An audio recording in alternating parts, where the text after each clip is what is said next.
Welcome back to my channel. I thought we would do a last minute little project for St. Patrick's Day. So you will want a heart that you create or print. I actually have printed one on cardstock using my Cricut. I also have some scrap batting that I'm going to use, and I've also assembled some different shades of green scraps that I have left over from some other projects.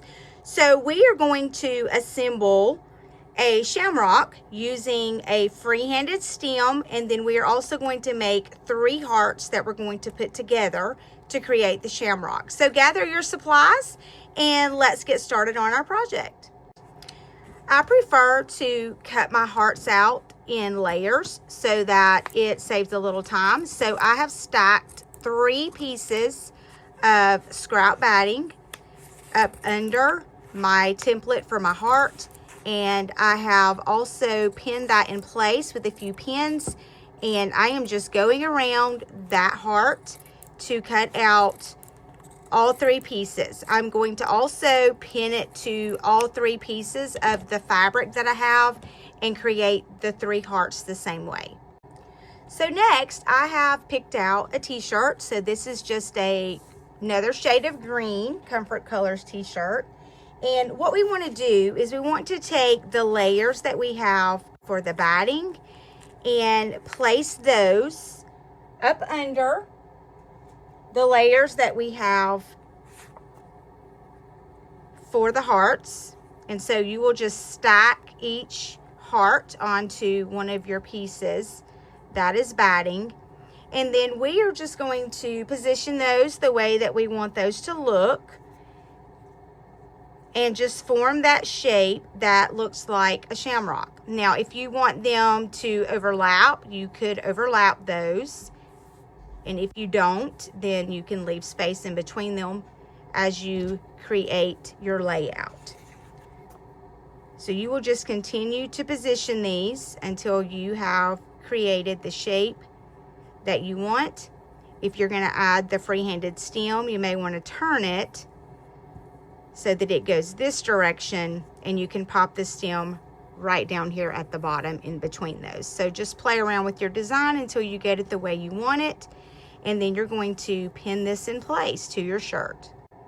So I have decided to pick a 4th green that I had from scraps to freehand the stem because I couldn't get it aligned to look the way I wanted with the other patterns being reused. So you just do this the way you like to do it. So then you're just going to pin this down in place with a few pins.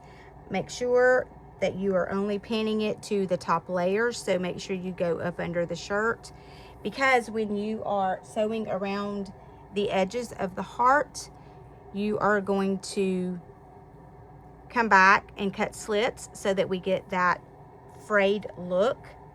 And you want to make sure that you don't sew the back of your shirt to it while you are getting these adhered to your shirt.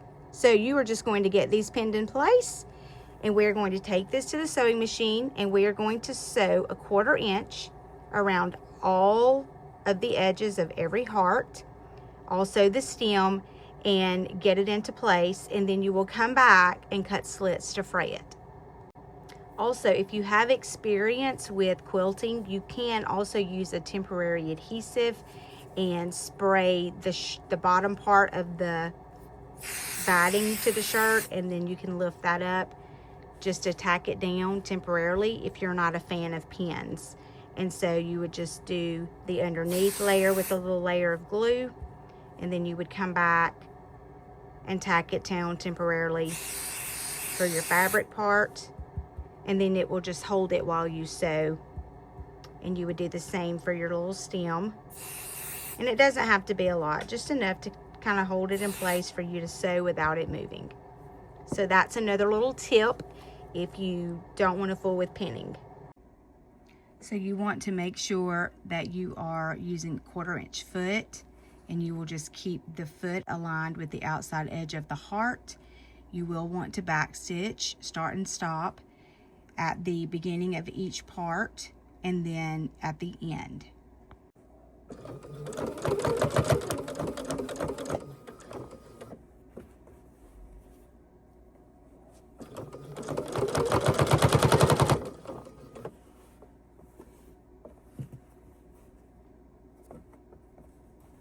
just continue to follow that edge, pausing as you need to adjust.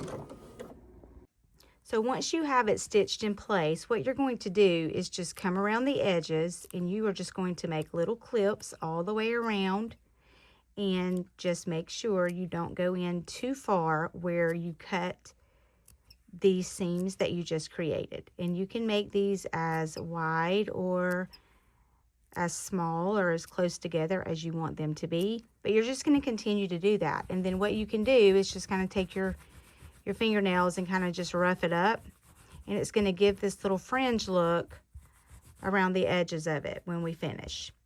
So just continue to do that all the way around all of your leaves and your stem. So once you get all of it clipped, you could even come back if you wanted to use a little utility brush. This is just one that comes from the kitchen that I use to just scrub little things and kind of rough it up with one of these. Then you can throw it in the dryer. The more that you wash and dry this, the more it will become frayed the way that you want it to look and less uniform. And it just makes the cutest little shirt that is completely unique from anybody else that will be wearing one or wearing something for St. Patrick's. So if you need a last little project before tomorrow morning and you don't have but about 30 or 40 minutes, then you've got just enough time to come up with a really cute design that you can put on and be the talk of the day tomorrow. I hope you have enjoyed this tutorial. I hope that it is something that you will try, and I look forward to seeing you next week. Come back. Don't forget to like and subscribe, comment with other things you'd like to see, and I hope to see you next week.